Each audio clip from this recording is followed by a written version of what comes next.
In a Newton's law of cooling problem, the rate of change of the temperature of an object is proportional to the difference between the object's temperature and the surrounding temperature. Suppose a cup of coffee is initially at 180 degrees Fahrenheit and it's placed in a room where the ambient temperature is 70 degrees Fahrenheit. After 10 minutes, the coffee has cooled to 140 degrees Fahrenheit. We're going to do three things.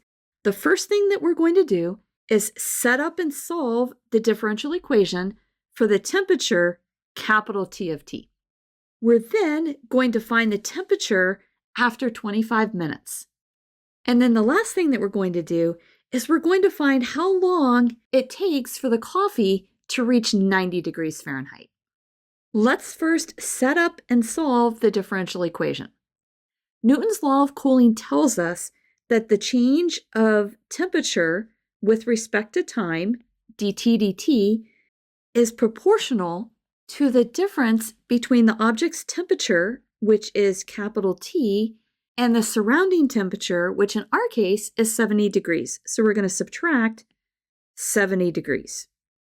This cup of coffee is going to decrease in temperature because it starts at 180 degrees, but the room temperature is 70 degrees. So we're going to make an assumption, and we're going to assume that the change in temperature with respect to time can be written like this: minus K times T minus 70 degrees. That minus K just indicates that the rate of change of the temperature is going to be decreasing. Let's go ahead and highlight this because this is our differential equation, and we need to add one more thing to it. We need to add an initial condition. We are told that the cup of coffee is initially at 180 degrees. So we're going to notate this by T of 0 is equal to 180 degrees. Now what we're going to do is solve this differential equation. Notice that our equation is what we call a separable differential equation. I have a video on separable differential equations if you want to review that. We're going to start by separating the variables. Let's put the temperature, capital T, on the left, and let's put the time, little t, on the right. We're going to write this as dt all over T minus 70 degrees is equal to minus K d little t. Now we can integrate both sides. On the left, we're going to get the natural log of the absolute value of T minus 70 degrees. And on the right, we get minus K little t plus our arbitrary constant that I'm going to call C1. We want to solve for capital T, so we need to exponentiate both sides of the equation, and that'll get the t out of the natural log. We have e to the natural log absolute T minus 70 degrees is equal to e to the minus kt plus C1. On the left, we just have T minus 70 degrees. And then our right-hand side, I'm going to split up as e to the C1, that's our constant term, times e to the minus kt. Now let's get rid of the absolute value on the left. So we just have T minus 70 degrees, and we'll bring the plus minus over here to the right. That's from the absolute value. And now let's get capital T all by itself. I am going to rename this constant right here, and I'm going to call that C. So we have C e to the minus kt plus 70 degrees. Notice that our solution has two constants in it, C and K, and we have to get rid of those. Whenever you have two constants that you want to get rid of, you need two conditions. And we actually have that. We had that T of 0 is 180 degrees. And then we were also told that after 10 minutes, so that's capital T of 10, the coffee has cooled to 140 degrees. So now we have our two conditions and we can solve for our two constants. Let's do the initial condition first, t of 0. So we have t of 0 is going to be c, because e to the 0 is 1, plus 70 degrees, and that's 180 degrees. So that tells us that c is 110 degrees. Let's go ahead and put that back into our solution. We have 110 degrees times e to the minus kt plus 70 degrees. Now we can solve for k. That's always the harder one. Let's go over here to the right and let's use our second condition. We're going to let t be equal to 10. So t of 10 is equal to 110 degrees times e to the minus k times 10 plus 70 degrees, and this is equal to 140 degrees. Let's now pull the 70 degrees over to the right and divide by 110. So this gives us e to the minus 10k is equal to 70 degrees divided by 110 degrees. So that's just 7 over 11. Now we want to solve for k, or we can also solve for minus k. That might be easier. To do that, let's take the natural log of both sides, and that is going to get our k, or the minus k, out of the exponent. We then have minus 10k is the natural log of 7 divided by 11. And let's go ahead and let's solve for minus k. So let's say minus k is going to be natural log 7 over 11, all divided by 10. We are running out of room, so I am going to go ahead and write this equation for temperature and our expression for minus k over on the next page.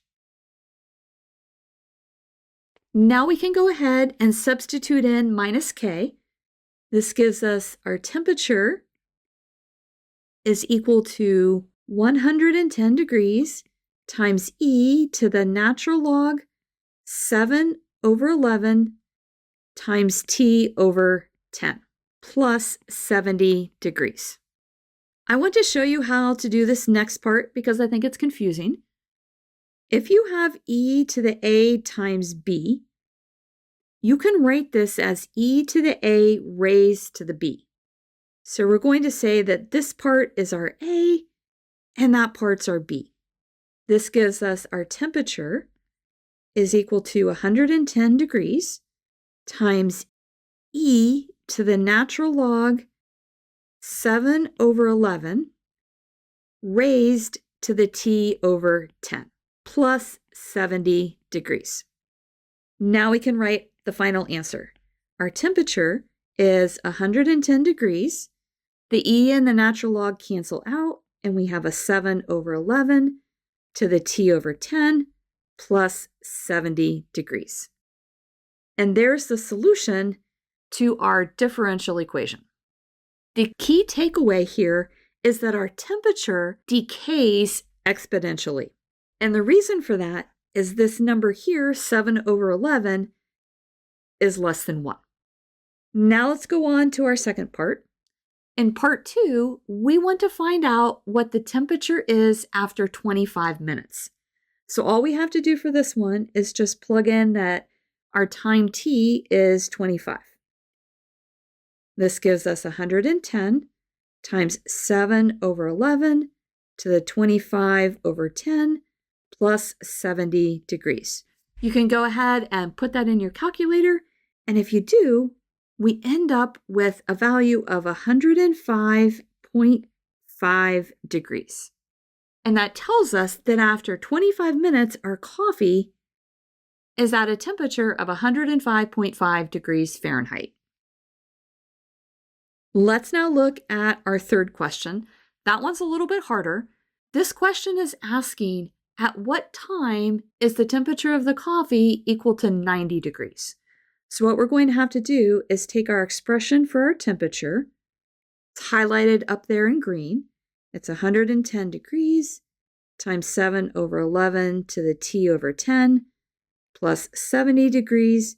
And we're going to set this equal to 90 degrees. What we have to solve for then is little t. Let's go ahead and pull the 70 to the right and divide by 110. This gives us 7 over 11 to the t over 10 is 90 minus 70, which is 20. And we're going to divide that by 110. So this gives us 2 over 11. Now, to solve for t, we need to get it out of the exponent. So I'm going to take the natural log of both sides. This gives us natural log 7 over 11 to the t over 10 is equal to the natural log of 2 over 11. We can pull the t over 10 out in front, and we have natural log of 7 over 11 is equal to natural log 2 over 11. We can then divide by natural log 7 over 11, and we can go ahead and multiply by 10 at the same time. So t is equal to 10 times natural log 2 over 11, all divided by natural log of 7 over 11. When you put this in your calculator, you find that this is equal to 37.7, and our units are minutes. This tells us that our coffee reaches 90 degrees in 37.7 minutes. And that's all there is in solving a Newton's law of cooling problem. If this video has been helpful to you, please consider subscribing to my channel. Keep believing in yourself and have a great rest of your day.